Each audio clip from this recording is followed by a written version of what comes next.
cool tomorrow. And the Lord did this. Then swarms of flies poured in. Downtown we let it go. Sunset high and a party so. Blood rush in a hazy glow. My head to the bones. Loose up, we break. Cool tomorrow. And the Lord did this. Then swarms of flies poured into Pharaoh's palace and into the houses of his officials throughout Egypt. The land was ruined by the flies. Then Pharaoh summoned Moses and Aaron and said, "Go sacrifice to your God here in the land." But Moses said, "That would not be our right. The sacrifices we offer to the Lord our God would be detestable to the Egyptians. If we offer sacrifices that are detestable in their eyes, will they not stone us? We must take a 3-day journey into the wilderness to offer sacrifices to the Lord our God, as he commands us." Pharaoh said, "I will let you go to offer sacrifice to the Lord your God in the wilderness, but you must not go very far. Now pray for me." Moses answered, "As soon as I leave you, I will pray to the Lord, and tomorrow the flies will leave Pharaoh and his officials and his people. Only let Pharaoh be sure that he does not act deceitfully again by not letting the people go to offer sacrifices to the Lord." Then Moses left Pharaoh and prayed to the Lord, and the Lord did what Moses asked. The flies left Pharaoh and his officials and his people. Not a fly remained. But this time also Pharaoh hardened his heart and would not let the people go. The plague on the livestock.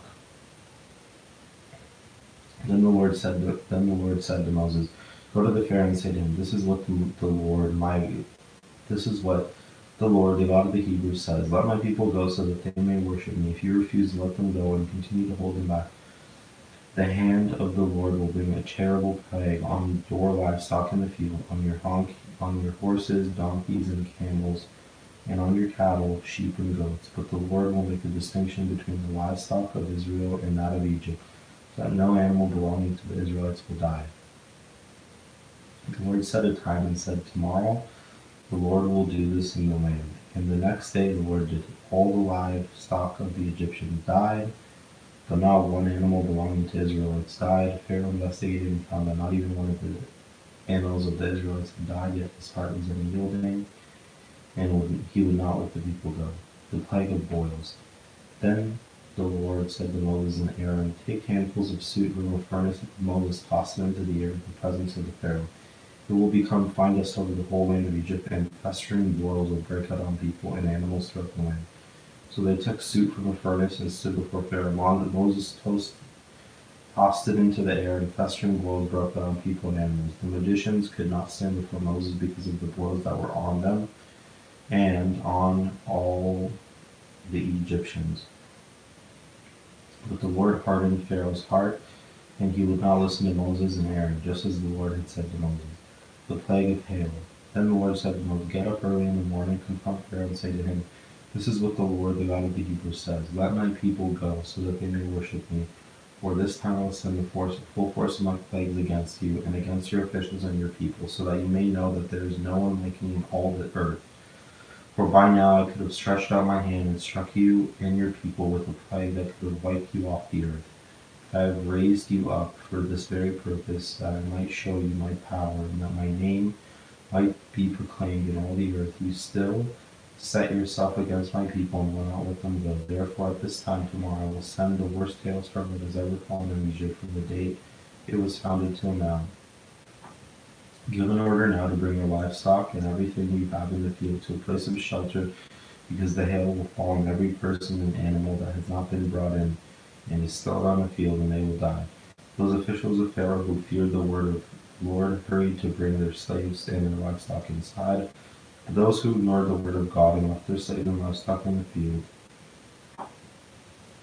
Then the Lord said to Moses, "Stretch out your hand toward the sky so that the hail will fall all over Egypt, and on people and on animals and on everything growing in the fields of Egypt." Moses stretched out his staff toward the sky. The Lord sent thunder and hail, and lightning flashed down to the ground. So the Lord rained hail down on the land of Egypt. Hail fell, and lightning flashed back and forth. It was the worst storm in the land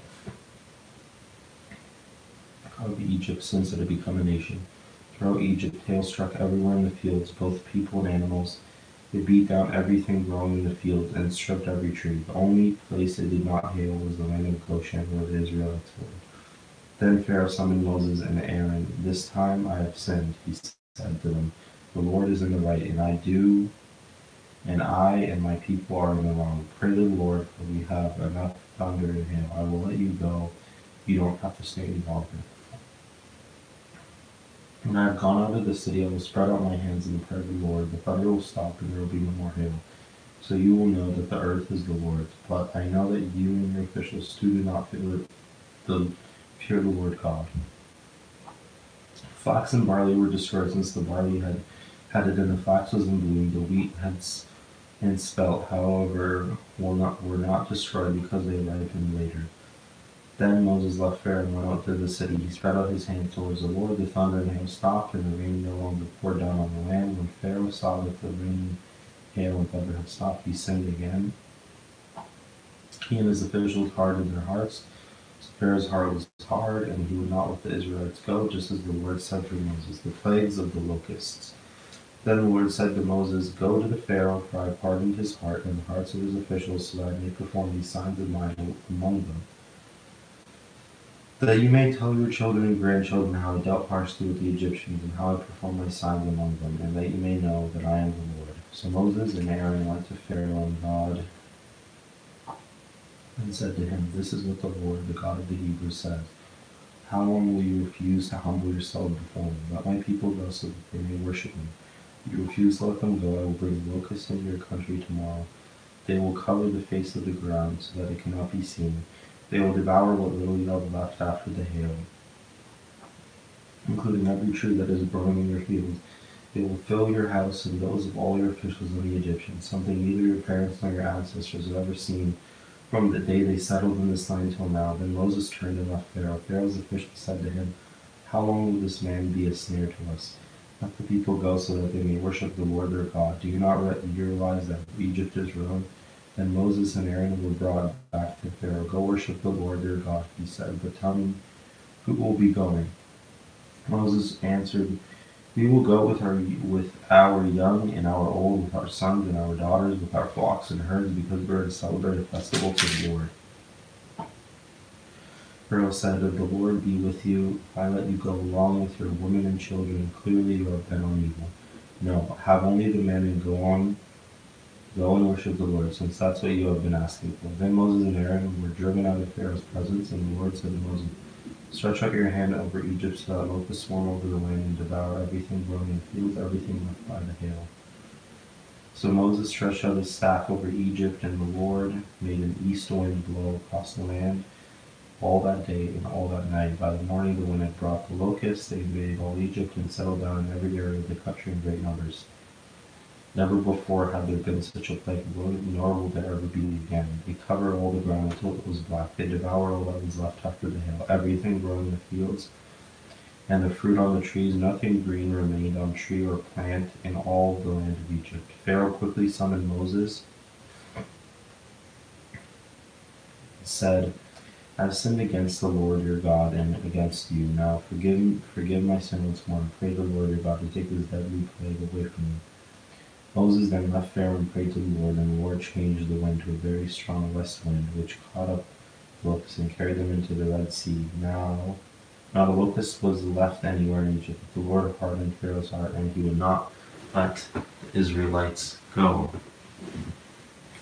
Plague of darkness. Then the Lord said to Moses, Stretch out your hand toward the sky, so that the darkness spreads over Egypt, darkness that can be felt. So Moses stretched out his hand toward the sky, and total darkness covered all Egypt for 3 days. No one could see anyone else or move about for 3 days, yet all the Israelites had light in the places where they lived. Then Pharaoh summoned Moses and said, Go worship the Lord, even your women and children may go with you. Only leave your flocks and herds behind. Moses said, You must allow us to have sacrifices and burnt offerings to present to the Lord our God. Our livestock too must go with us. Not a hoof is to be left behind. We have to use some of them in worshiping the Lord our God, and until we get there, we will not know what we are to use to worship the Lord. But the Lord hardened Pharaoh's heart, and he was not willing to let them go. Pharaoh said to Moses, "Get out of my sight, make sure you do not appear before me again. The day you see my face, you will die. Just as you say." Moses replied, "I will never appear before you again." Now the Lord said to Moses, "I will bring one more plague on Pharaoh in Egypt. After that, he will let you go from here. And when he does, he will drive you out completely. Tell the people that men and women alike are to ask their neighbors."